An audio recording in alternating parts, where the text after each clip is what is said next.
Why do your parents still talk about retiring on 40 grand like it was normal? And when you run your own numbers, you feel like you're staring at a prison sentence.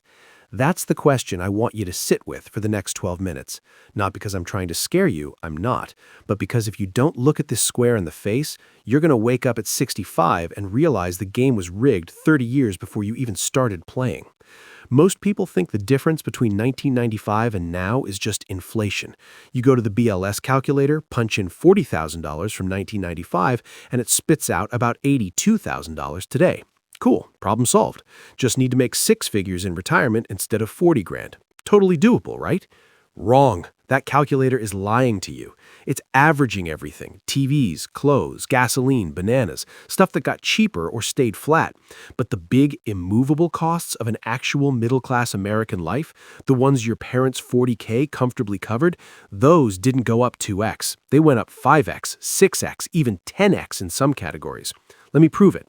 1995. A decent three-bedroom house in a good suburb outside Cleveland, Charlotte, Phoenix, pick your city, cost around $130,000. Average 30-year mortgage at 7.5% came to about $910 a month. Property taxes were roughly 1.2% back then, so $1,560 a year. Total housing cost, roughly $12,500 a year. Today, that same physical house, same square footage, same school district, is $480,000 to $550,000 in most of those markets. Even if rates were 3%, they're not. Your payment is $2,300 a month before taxes and insurance. Property taxes in most states are now 1.8 to 2.2% because assessed values kept climbing and cities never cut the rate. Call it $9,500 to $11,000 a year just in tax. Total housing nut, $42,000 to $48,000 a year. That one line item just went from $12,500 to $45,000, almost 4x, on the exact same house. Healthcare.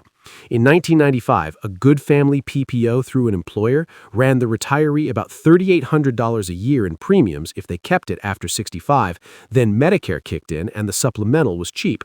Total out-of-pocket for a couple, including Medicare Part B and a decent supplement, under $6,000 a year. Today, Medicare Part B alone is $2,100 each, so $4,200 for a couple. A good supplement, Plan G, is another $400 to $500 a month per person in most states. That's $9,600 to $12,000 before you've paid a single deductible or copay. Average healthy retiree couple now spends $13,000 to $15,000 a year just to keep the same coverage.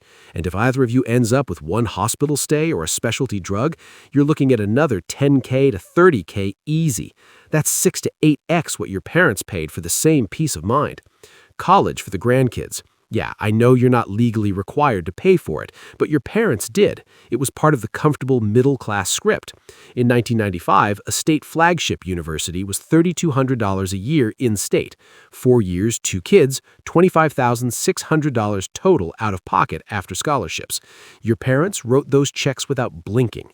Today, that same school is $18,000 to $22,000 a year after the discounts. 2 kids, 4 years each, $160,000 to $200,000. That's 8x. Cars. Your dad bought a loaded Taurus or Accord for $22,000. Today, a comparable Camry or Accord is $38,000 to $42,000. Not the end of the world until you realize registration, insurance, and personal property tax on vehicles have all doubled or tripled in most states.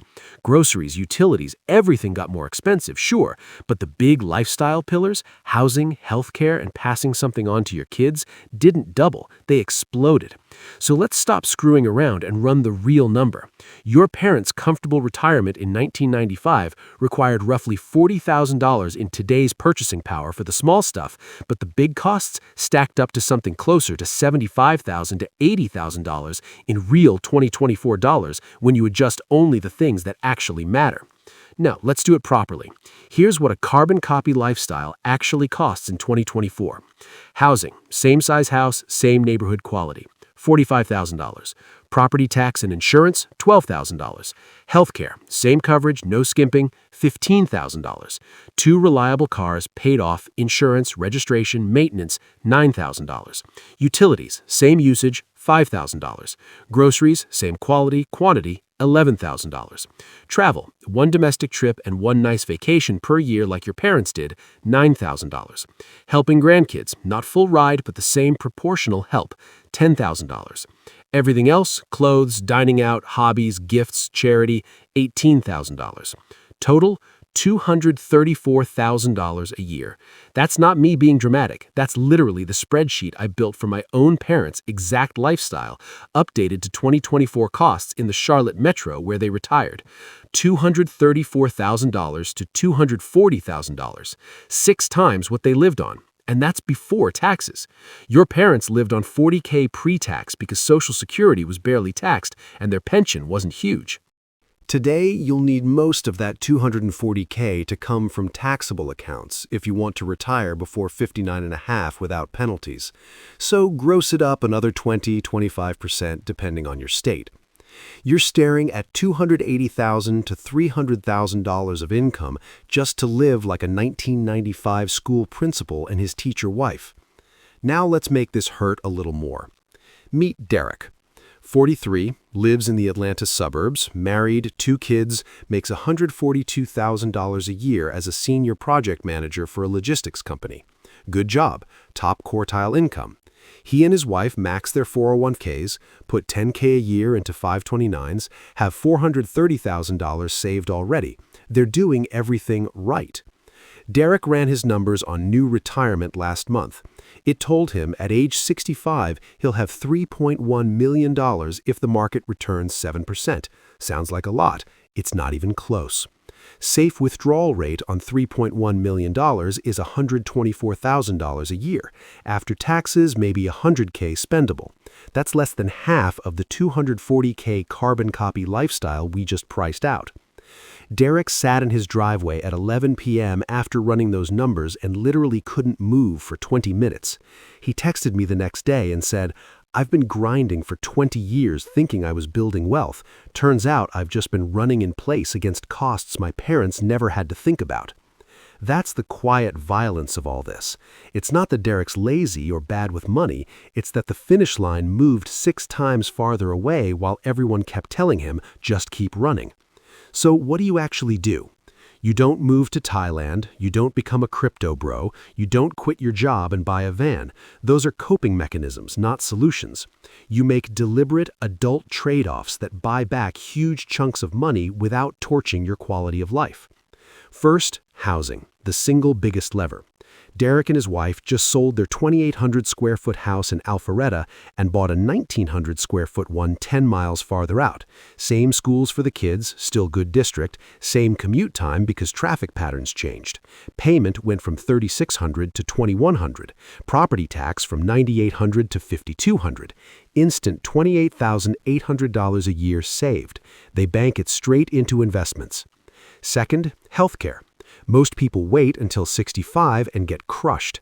Derek's wife is self-employed now, side consulting.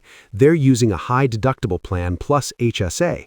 They'll keep their taxable income low enough in early retirement to qualify for massive ACA subsidies, potentially $1,500 a month off premiums until Medicare kicks in.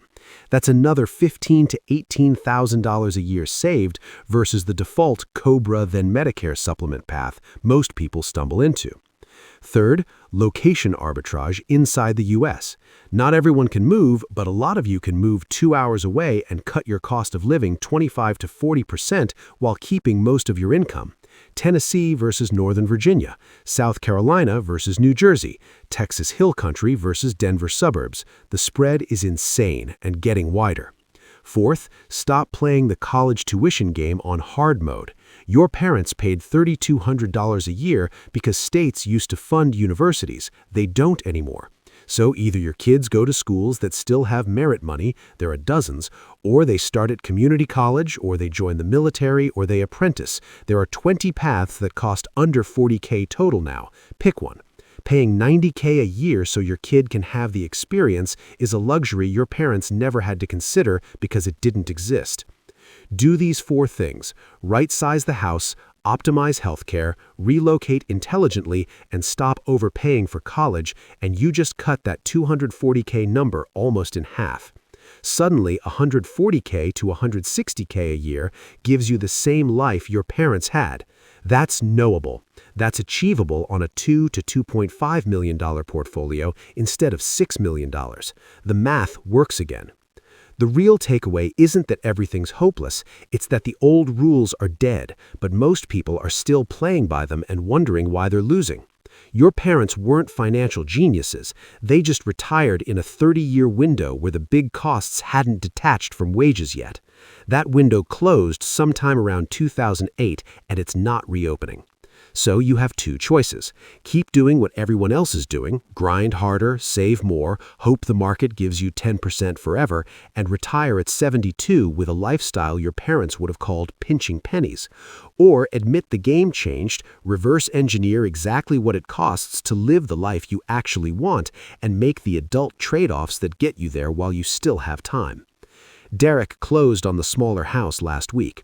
He texted me a picture of the back deck, smaller yard, but it looks out on woods instead of the neighbor's trampoline. He wrote, "Feels like I just got a 30% raise and cut 5 years off my sentence." That's what winning looks like now. Quiet, deliberate, unapologetic. Your move.